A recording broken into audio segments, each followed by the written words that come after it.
I really don't like when people clump us all together. Like, for example, everyone, so when someone might hear me speak Spanish, they might say, "Oh, are you Spanish?" I'm, no, I'm not Spanish. I'm Mexican American. There's a difference. Or sometimes I've had people ask me if I'm mixed with white and black. No, I'm not. I'm Hispanic. I'm Latina. My parents immigrated from Mexico, and I was born here. Well, in Chicago, but in the U.S. So that makes me a Chicana. So when people see me, they automatically just assume, oh, hey, he's a black guy.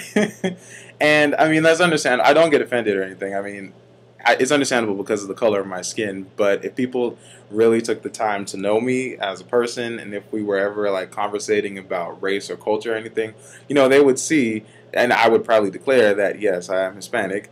My mom is Panamanian, and my dad is Nicaraguan, and so I declare myself as Afro Caribbean.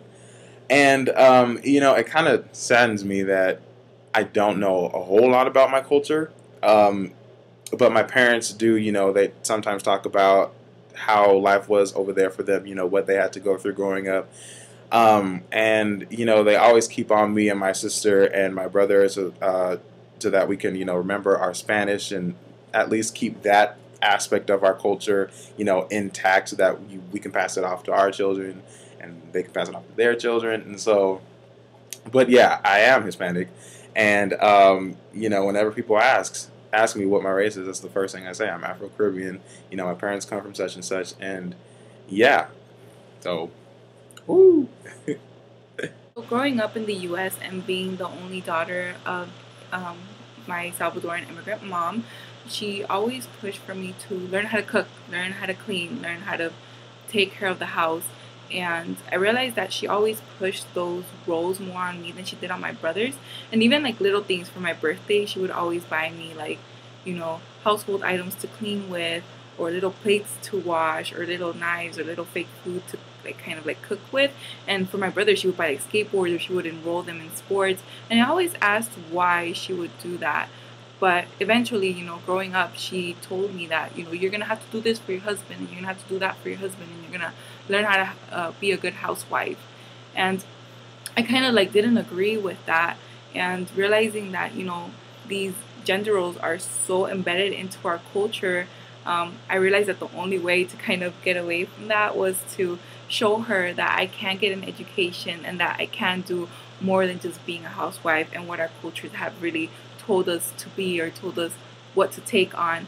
But now, being in college and being able to choose to work in different areas, and for me personally, I now want to do public policy and help women and attend to their needs if they want to work professionally or they want to learn how to do things on their own. I want to be there for them.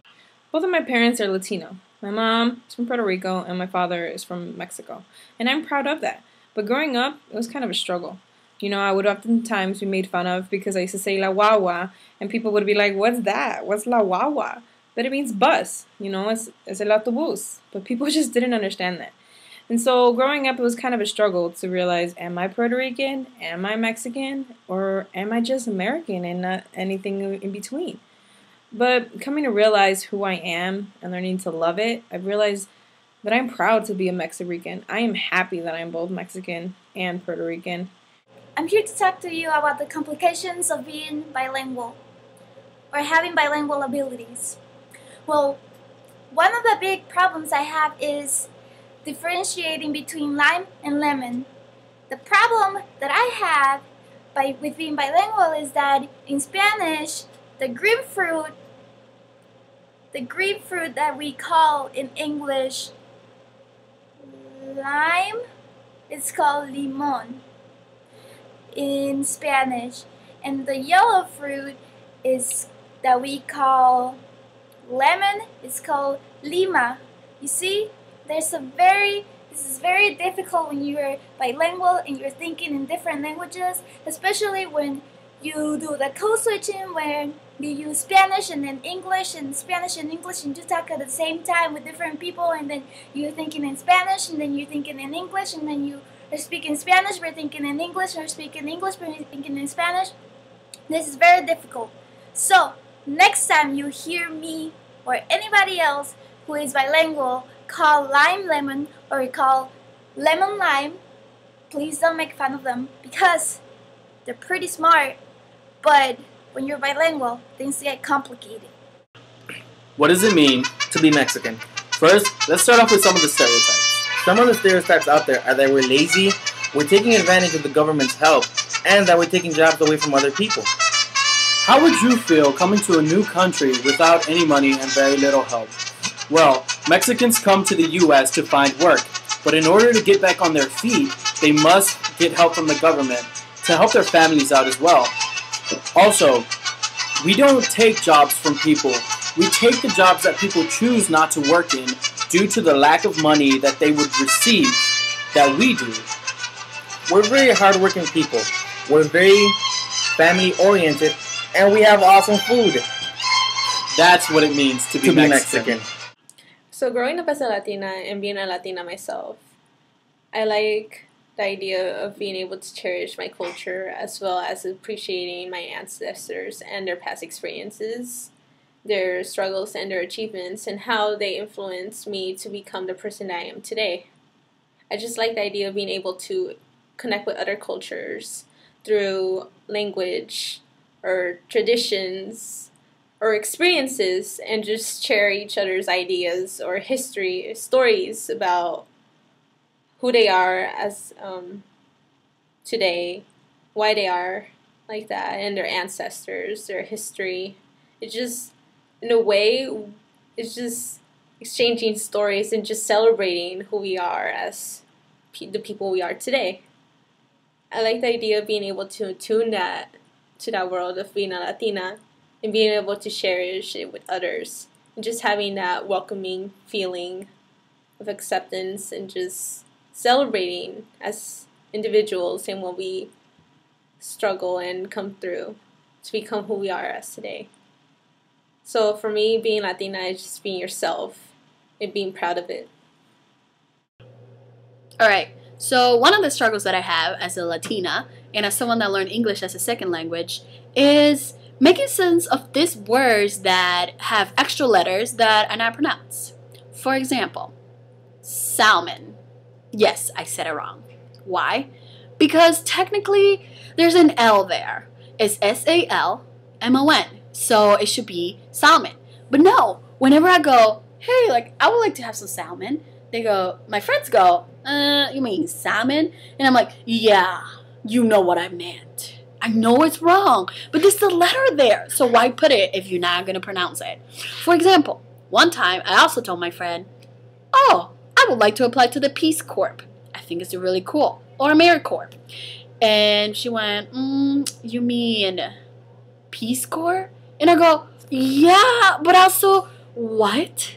There's a P at the end. Why would you pronounce Peace Corps and not Peace Corp?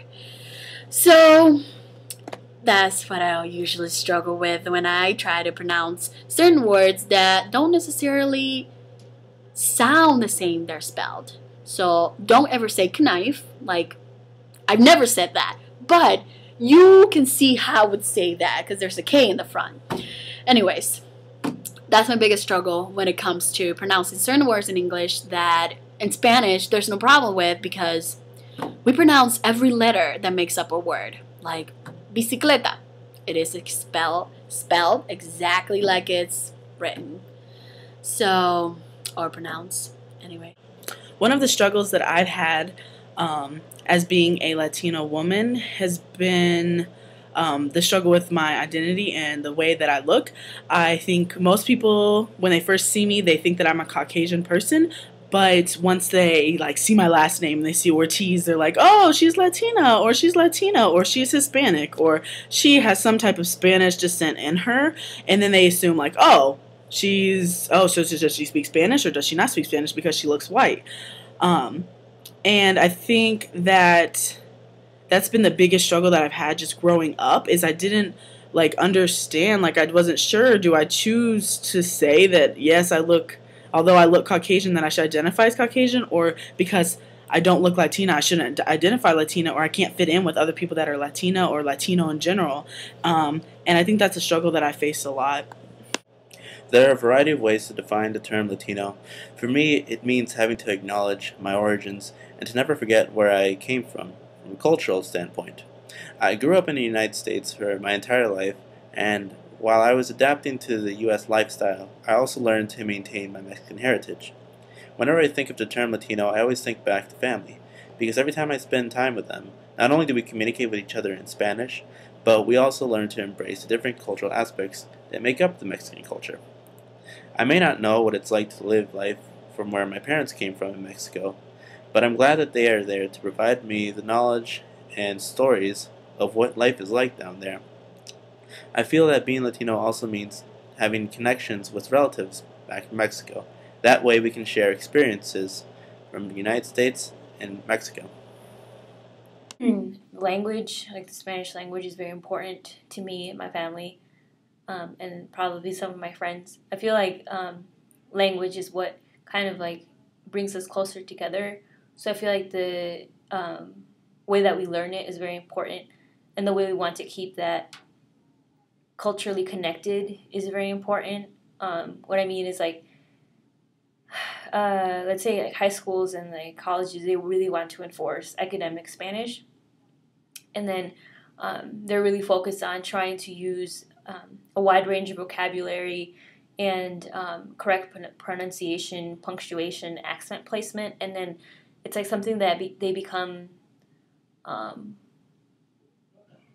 overwhelmingly like focused on. So I feel like that is something that is a great disadvantage, because I obviously didn't grow up at home learning academic Spanish. Both of my parents didn't